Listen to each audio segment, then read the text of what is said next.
Hey, welcome back to the channel. It is Fiction Friday, so it is time for another short story of exactly 1,000 words inspired by a piece of artwork written on the spot. Today we have a very unique episode. It's a special episode. I've been somewhat infatuated by AI artwork recently, particularly an algorithm called Midjourney, or a piece of software called Midjourney, which I have applied for the beta for, but I have not gotten in yet because I have some interesting ideas to experiment with. But anyway, if you're unfamiliar, I will put up some imagery here, and the way it works is you just feed a string of words, a phrase, as long as you want, I believe, into this algorithm, and it generates these fantastic images. It's pretty mind-blowing, particularly, like I said, Midjourney. So if you're interested in delving into the realm of AI artwork, I will put a link down below, and maybe you'll get lucky and get invited to join on the Midjourney beta. But what did I listen to? What is the soundtrack of this story? I was thinking about trying to find some music that was generated by AI, but I decided to go back to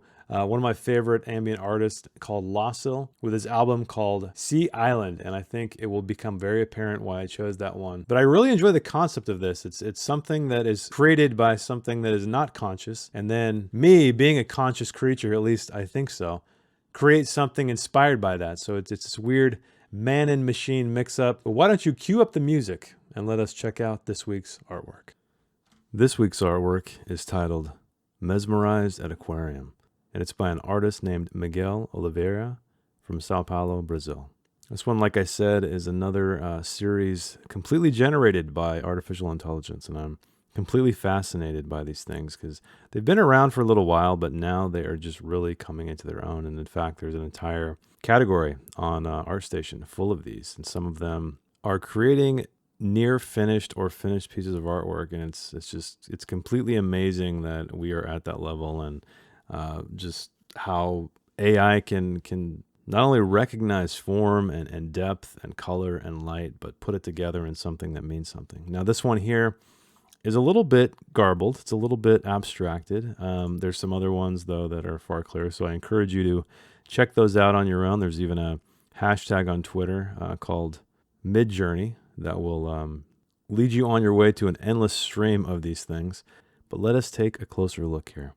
So we have two figures, an adult and a young woman, it appears, and they're looking into what must be an aquarium. Stretching in front of them, this massive pane of glass full of water and strange octopus-like creatures, as well as other things, even bits and pieces of what appear to be human. So this immediately appealed to my Lovecraftian tastes, and I have great memories of the aquarium as a kid. The one in Monterey, California, I've been to a few times, and I remember as a child going there and being just completely overwhelmed by these massive walls of glass and water, and just the crazy stuff that was inside. And as you know, when you're a kid, everything is larger than life. And though I've been there as an adult many times, it still has a place of wonder for me. Miguel, thank you for triggering the AI to create this artwork. Thank you, Midjourney, and the developers there who are creating such an amazing tool. And it's going to be fun to tell a story about something generated by no consciousness whatsoever. So that said, let's see what I came up with. When Mare put her hands to the glass, she felt like she could live forever. A silly thought which made her blush, so much so that she saw the color in her reflection. She focused her eyes away from her face, which clung to baby fat even though she was 13. 13. Today, a woman, depending on who you asked. If you asked her, she'd say yes. If you asked her mother, who lurked behind her outside of the aquarium's light, she might say no. People shuffled by, heading to other exhibits. They were crazy. This one was the best. She looked for a plaque that described what swam inside, to tell her its scientific name, so she could roll it off her tongue as if it was a secret language between her and the creatures, as if she had discovered them herself. I love you, her mother said. She stepped into the light enough to highlight her hands crossed in front of her, fiddling with her wedding ring, and the tip of her nose, which Mare had inherited. A slope you could ski off. Her mother's fingers skied off Mare's nose. I love you too, Mare said with a giggle. She turned back to the exhibit. It was hard to explain what she saw. At first she thought it was a trick of the light and glass, making things appear so alien, so disconnected. A pink blob waved tentacles 1 second.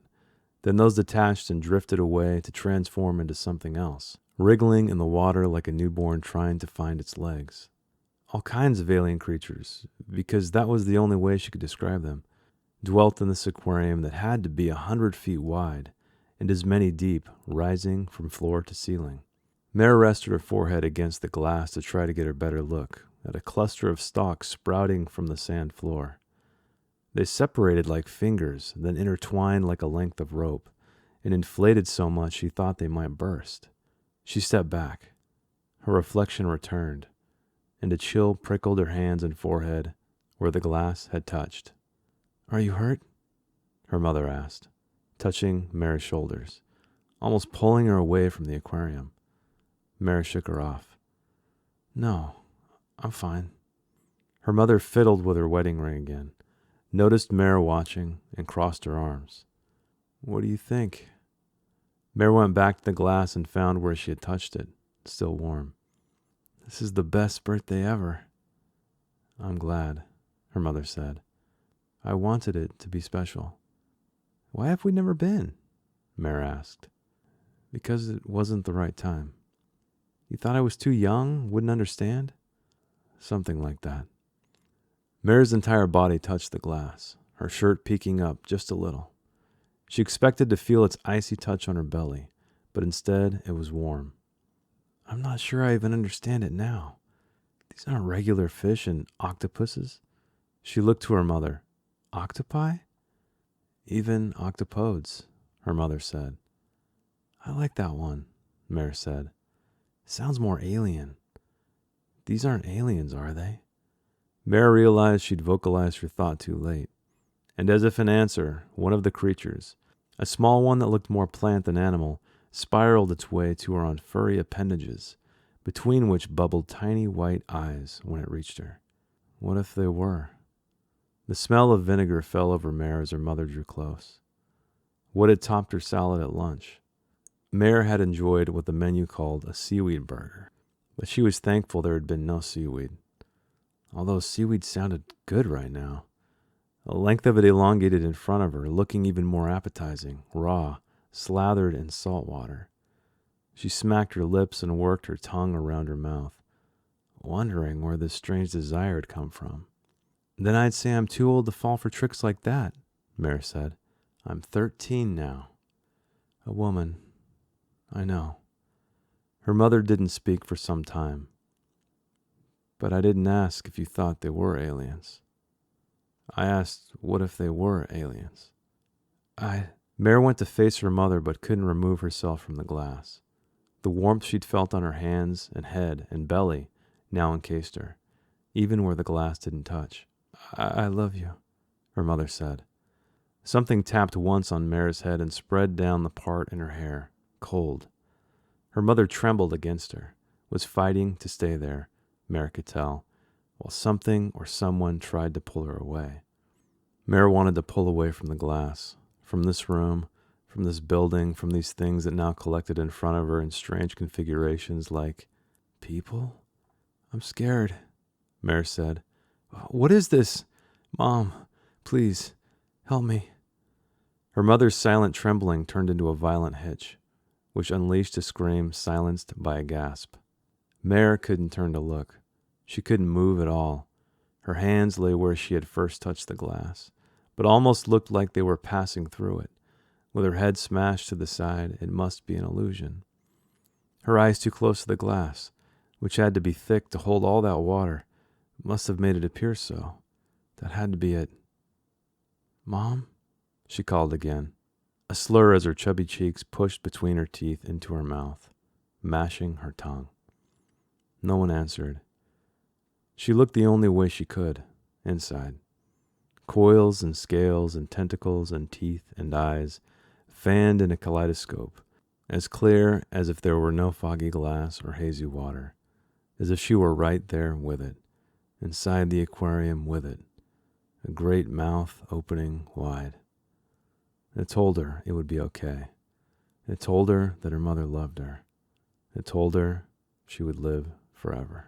Welcome to the end, dear viewer. I'm so glad you made it. This is where I talk about my final thoughts, what I liked, what I didn't like, and maybe what I learned. Here we are at the beginning of this story. And let us talk about the character's name, first of all. So her name is Mer. And if you are unaware, La Mer means the sea in French. And that is what inspired her name, because we are dealing with a realm of let's say, the aquatic, although it is quite alien, I would have to argue. And this first line here, when Mer put her hands to the glass, she felt like she could live forever.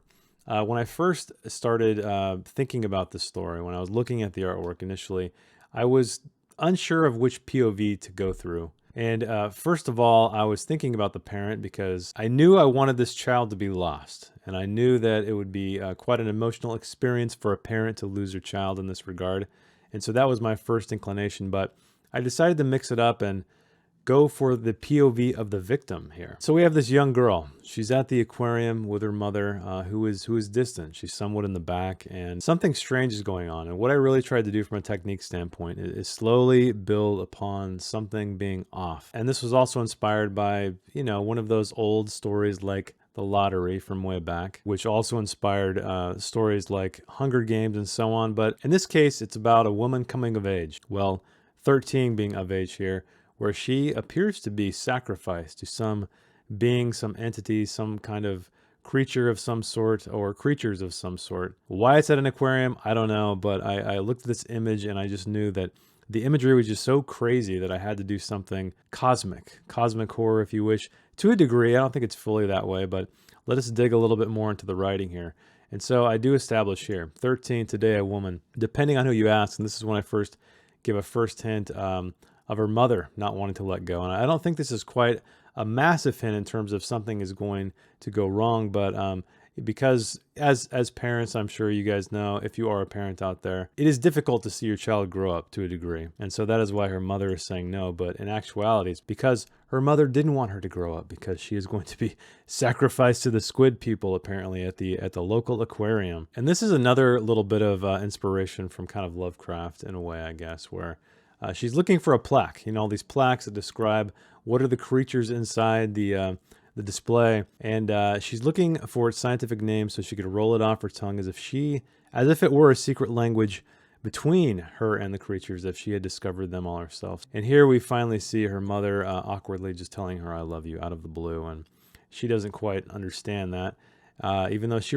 replies giggling, as kids might, because they don't see anything profound about to happen, even though the mother is very aware of what is going to happen soon. And next I start to describe these creatures. I didn't want to get too descriptive, too precise, because I feel like the reader's imagination is very important. I used to like to describe things just to a T, and I think there's certain words you can use that are more descriptive than others. I don't think I'm particularly great at that, or that is exemplified here, but I just tried to keep it somewhat vague, mostly, I guess, too, because the artwork is so abstract. It's really difficult to pull precise forms out of it, I think, particularly the fish or the creatures, the sea creatures inside the aquarium. And this is the first time I evoke alien creatures, because that was the only way she could describe them, dwelt in this aquarium. And I talk about how large it is here, but this is when I begin the vocabulary of the alien, something that is going wrong, something that is very, very strange, apparently. And this is when I start to create a connection, or some kind of transference, some kind of catalyst, I guess, between her and this aquarium, when her reflection returns when she steps back from this weird creature that swims right in front of her. And a chill prickled her hands and forehead where the glass had touched. And her mother immediately is worried, "Are you hurt?" Which is kind of a strange thing to ask, unless you are in the know, like her mother is. But Mare she is completely fine. And I have the mother fiddling with her wedding ring. I was initially thinking to bring some kind of family drama, bring the father into it to some degree, not necessarily into the scene, but into the narrative somehow. But I didn't quite get there, so maybe it's a lost cause, maybe it's a waste of space, or maybe it's just one of those things that is a bit of a seed for the reader to try to pull some meaning from that may or may not be there. But Mare's excited. We know now that it's her birthday. even though her mother's asking like, well, what do you think of this thing? And she's kind of monotone. I didn't really describe that here again, but body language wise, she's crossing her arms and appearing to be nervous. So it's not, hopefully telegraphed is a very happy way to speak. And here's the first real hint, I guess, that you could probably question. When she said she wanted to be special, and then and Mare asks her mother, why have we never been? And she says, because it wasn't the right time. And she immediately questions her, you know, you thought I was too young, I would understand, and then something like that. Her mother remains vague, but hopefully that was the beginning of something for the reader, for you out there. Because I think with stories like these, and a lot of short stories that kind of hinge on a mystery of some kind, not that you really know there's a mystery going on here, like you have to just tease this stuff out. It's really important. You can't just spring it on somebody at the end. You have to slowly seed these things in here. And this was funny. I actually looked this up while I was writing it. I wasn't sure if octopi was the only plural form of octopus, but apparently all three of these work. And I think octopodes sounded even more alien, and that's what I brought into the text here. But that is apparently of the Greek origin, and so a lot of people believe that is actually the correct plural form, at least according to the article I read online. And of course it sounds more alien, and that's when she finally asks, those aren't aliens. But her mother asks a strange question next. What if they were aliens? And Mare still thinks this is a joke. She still feels like she's at this fun aquarium full of strange creatures, when she says she's too old to fall for tricks like that. And her mother finally concedes that, yes, a woman. I know you are a woman. But I didn't ask if you thought they were aliens. I asked what if they were aliens, meaning she's putting the truth out there to a degree. She's trying to I don't know, in her own small way, maybe try to show her daughter, like to like put the truth out there for her, and have her realize on her own, or maybe ease her into this experience, even though the mother may or may not know exactly what's going to happen, just that she had to bring her child here at the age of 13 when she was a mother. And then finally we get the stutter of I love you from her mother. And this is when everything begins to happen. She feels a tear. I made it cold. I don't know if that was very clear that it was from her mother, because, you know, usually tears are warm, but I wanted to have that temperature shift to not only convey her mother's feelings, but maybe how Mare feels in that regard. And then we see her mother trembling. She's fighting to stay there, and it feels like something's pulling her away, though, because we know why. She doesn't want to let go. And this is I think my biggest regret of this entire story here is, if you look closely in this artwork, there are suggestions of people inside the aquarium, or perhaps on the other side of the aquarium, but I wanted those to be people inside. And so representations of the creatures, or the people who were brought here and I guess turned into creatures, or whatever it is that happens inside this aquarium, or this parallel universe, or this dimensional gate, who knows what it could be. But I wish I would have expanded on this a little bit more.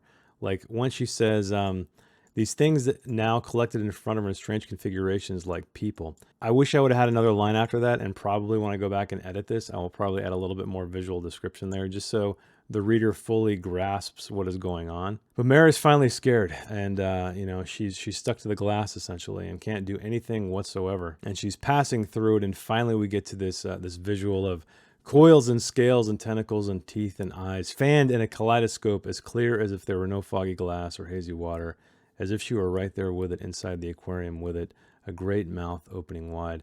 This kind of was very, to me, Annihilation-like, if you've ever seen that film, based on Jeff Vandermeer's amazing novel. But there's a bit of a strange moment, I think, where Natalie Portman's character, Lena, is looking into this very alien thing, and that's initially the visual I got. Not necessarily that it represents what's happening here, it's a very different context, but that kind of just awe, right, where this thing is opening up. And I'll throw a picture up here if I can find one on the internet. But at the very end, she is kind of relieved to a degree, or at least this thing is trying to tell her it is okay. Her mother loves her, and it also told her that she would live forever, which brings us right back to the first line here. I kind of jotted down as a placeholder, in essence. I didn't quite know, obviously, exactly where the story was going. I knew that I wanted this kid to be sucked into this portal, this dimension, as somewhat of a sacrifice, but I didn't know where that was going to come in. And thankfully it worked out. I think that your beginning and end, and I know I say this ad nauseum, but it should mirror each other to a degree. Maybe not this literal, but I think it's very important that the ending feels like it was inevitable. But that is it for the story. Hope you liked it. Hope you thought it was a worthy tale, pulling from this artificially generated image, which was really fun. And I really hope I get in on that beta, like I said, because I have some ideas. I have some literary related ideas that I'll talk about once I get in there, or maybe I'll post as soon as I get going on that, or when I have access. But like I said, regrets here. I think that I wish I would have painted a clearer picture of the humanoid, or what she believes are humanoid figures inside this aquarium, to further tie in what is actually happening and further communicate that to the reader, because I say this all the time as well, but because I'm looking at an image, sometimes I forget to actually set the stage visually for things, or enough, or even sometimes at all. And that's why I like to let these sit for a while. I come back to them later. I read them without even looking at the artwork. Hopefully, I've provided enough distance from the story for myself to get a better picture of what that is. But anyway, let me know in the comments, have you dabbled in any of this crazy AI generated imagery? And if so, I'd love to hear your experiences. But other than that, keep reading, keep writing, and I will see you next week. Thanks. Bye. If you'd like to read the story in its non-video format, check the link in the description. I didn't edit anything else, promise. Thanks again.